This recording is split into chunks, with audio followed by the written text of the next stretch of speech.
Na si Little John, no? Ang talino niya for his age, kung ano-anong naiimbento niya. Oo nga. Si Kuya Big Bird din. Bakit ang lakas-lakas niya po kumain? Uy, not helping, ha? Ma, what's wrong with us? Why are we so different?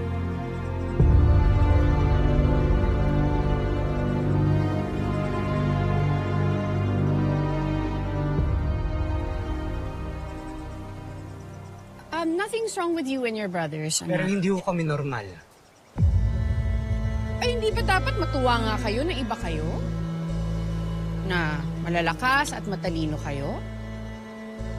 Must be the vaccines and booster shots na binigay sa inyo ng mga bata pa kayo. But those are only to protect us from diseases, Ma. Hindi po para maging bulletproof. At bugbog-proof.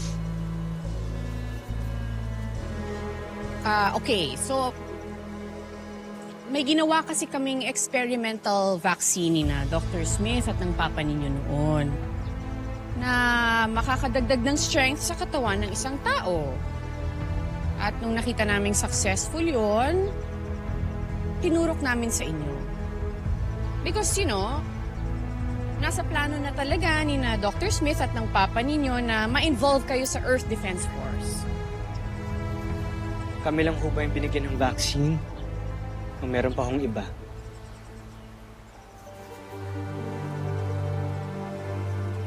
Well, we halted that project nung nakita namin na pwedeng gamitin yung extra strength na yon sa personal na interest ng iba. So, there. Kaya ka hindi tinatabla ng bata. And hindi kayo basta-basta nasasaktan. At kung bakit genius ka. Kung pwede atin-atin lang to, huwag niyo na ikikwento sa iba. Also, gusto ko malaman ang pangalan ng sundalong bumaril sa'yo para mai-report ko kay Commander Robinson. Yes, Little John.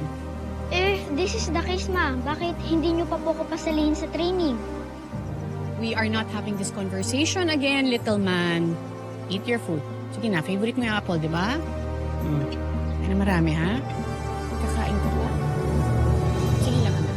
It's your strength.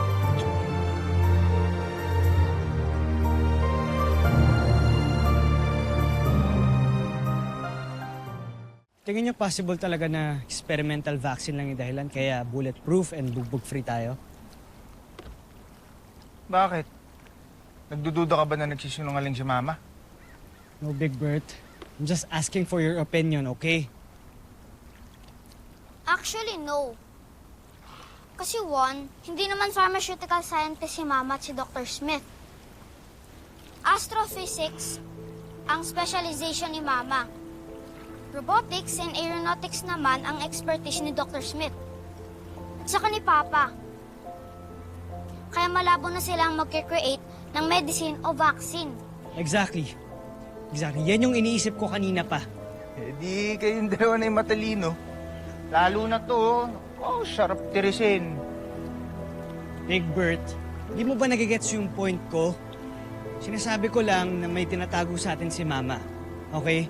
Kaya hindi niya ma-explain na maayos sa atin kung bakit tayo iba. Gets? Nasa genes natin yun, Kuya. Yun lang ang logical na scientific reason nun. The answer to all your question is in our genes.